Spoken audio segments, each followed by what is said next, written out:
This is about a 2005 Highlander fuel pump uh, removal and installation.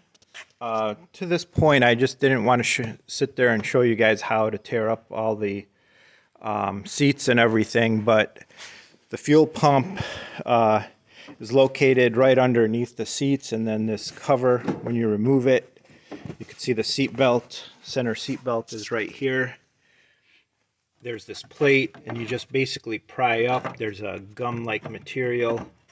Here's the connector, the fuel line. Before you go to remove this fuel line, always undo this clip and then get the power to the fuel pump out, and then run the car so that it will drain all the pressure. So I'm going to do that next. I'm going to undo the clip, and then we will start the car and you'll see how it'll die. So I ended up using a pair of pliers and pinched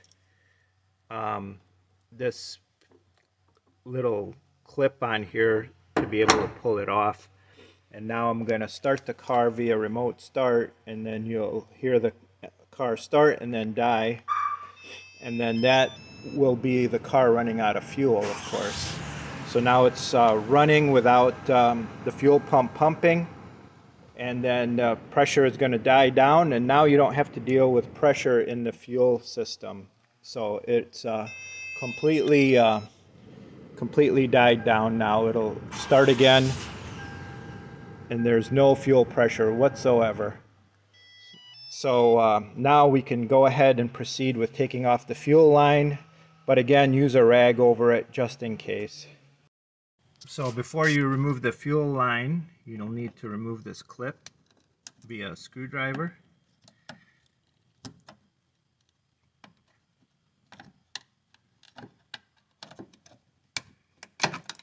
And then make sure you put that aside for a later use. Now you should be able to pull that line off, and again, use a rag before you do that. And I'll show you right after I remove it. So now you can see what it's like. That fuel line pulled off real easy, but I had a rag over it, and they still got a little bit of gasoline, but it was no way under pressure like it would have been if I didn't start the car.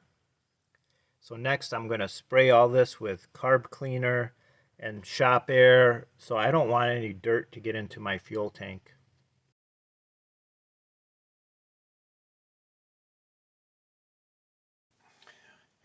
Alright, so one of the things I've gotten is one of these tools that has 3 legs to it, and at the max setting it is just the right size. This was on Amazon, and it said it was for a Subaru, which I also have. So I tightened all these up and adjusted it, and then you have to push down and wiggle it. It's still pretty hard.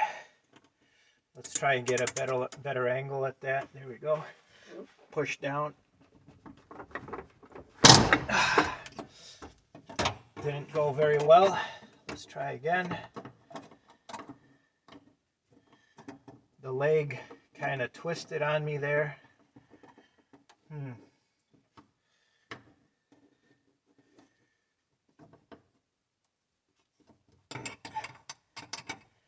Yeah, it twisted up. It didn't come loose. I would say this tool is a no-go unless you... If you notice here, there is an arrow where it's optimal to put the 2 arrows together on this. And that's one thing to keep notice of when you do this, is to make sure that the arrows are matching or within that max min area. You definitely don't want this to be loose when you put it back on.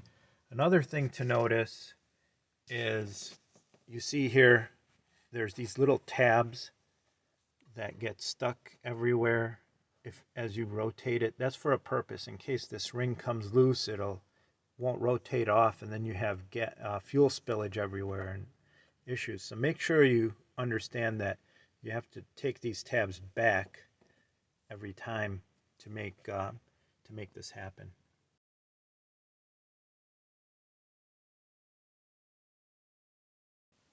Okay, I ended up getting this tool. It was about $40, but when you look at how much some of these places want to change this out, it's well worth it. I also bought an extra ring in case it breaks on me. But this tool seems to be the sturdiest, and it cradles everything really nice. So it just does come over the teeth, it leaves room, and it's very sturdy. It's not moving anywhere. So hopefully this can get this broken loose, and then we can continue from there, putting pressure on it. It is very tough to get these plastic rings off. So I do recommend having an extra one on hand. They are about $40 at the dealership. I bought an extra one from a junkyard.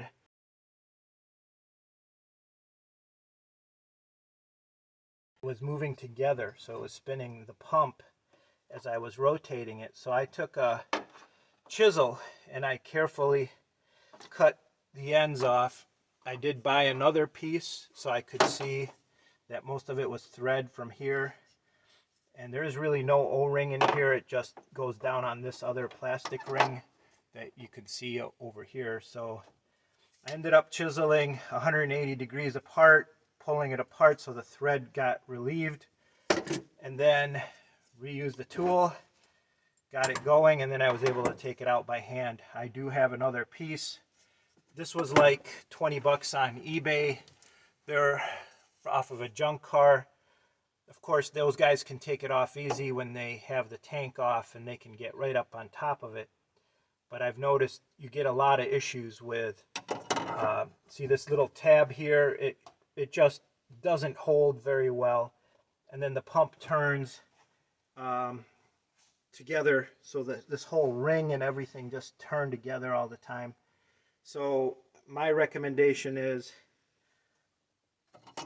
cut to the chase, get yourself a ring, whether you want a brand new one from Toyota or whatever, they're about 43 bucks, or a junkyard one like I got off of eBay for about 20.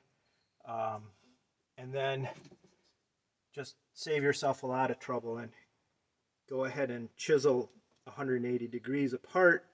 Just skim over the top slowly, and blow it off with air so you don't get any stuff in the gas tank as you're doing it, and then you'll be able to take it off no problem. So then it's a matter of getting the pump out, and it's full of fuel. So what I would recommend is get a bucket or something. You're going to have fuel, clear off the area. So that's what I'll do next, clear out the area. I know there's fuel going to be coming out. Get a bucket or a little pan and put it in there. All right. All right, many of you have seen me use these hospital pans before. I love them because they have a measure on them and everything. And one of the things you need to watch out here for is the sending unit and this hose here. Here we go. So you got to pull the sending unit out. Oh, there we go. Get this out of here. And then I'll cover that up with some plastic. Look inside with a flashlight. Do not use anything else. Tank looks fairly clean. Everything looks clean in there. So I'll button that up with something and then put the new ring on just by hand with a plastic bag so that I don't get fumes just keep on escaping for the rest of the day, and then we'll go from there.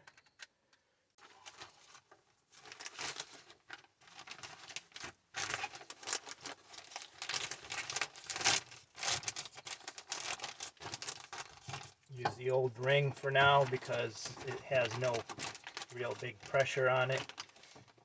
There we go. And that, it's like a gallon bag. That'll keep it nice and covered up. No dirt getting into your fuel while you work on the other one. All right.